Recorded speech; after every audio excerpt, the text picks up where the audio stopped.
Ano kaya kung papabalikin ko na lang tong Aquaman ko sa barko? Total, wala namang kasweet-sweet tong Aquaman ko. Wala talaga. Charis lang. Joke lang bitaw mga ka-virgin. Hi mga ka-virgin, it's me, yung ka-virgin Charis. So, hindi nawawala talaga ang ka-virgin, no? So, for today's vlog is another vlog, Charis.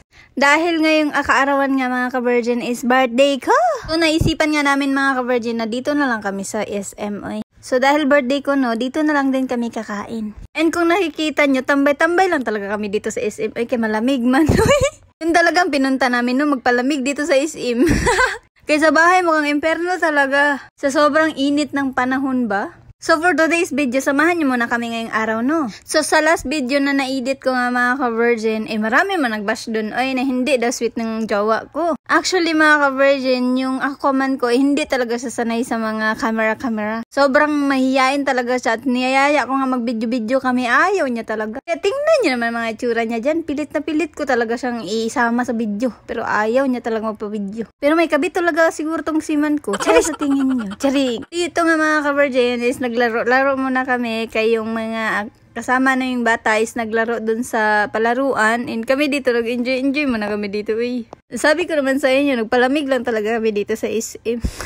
Pero totoo mga ka-virgin, yung Aquaman ko talaga is sobrang sweet talaga niyan sa akin. Prinsesa talaga ako niya. Alam nyo ba mga ka-virgin, dito nga sa bahay, ultimo pagtimpla ng kape ko, siya talaga nagtitimpla niyan. Maglaba yan, magluto yan. Totoo nga mga ka-virgin, cellphone lang talaga ang hinahawakan ko dito sa bahay maghapon. Dahil lahat ng gawain ng bahay ay alam niya. Ganun ako ka-spoiled sa kanya.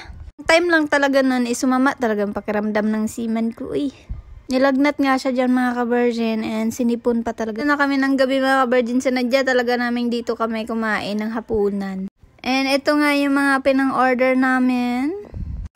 Loya sa delikayong kaon.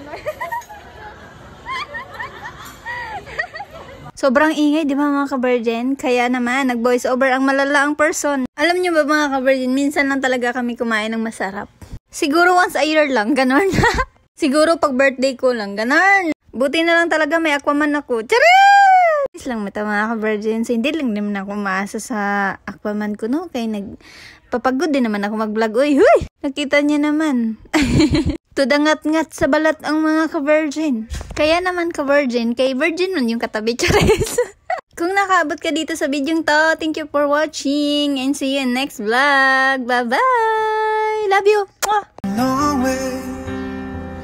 We knew we'd get there someday. They said, I bet they'll never make it. Not just a look at us.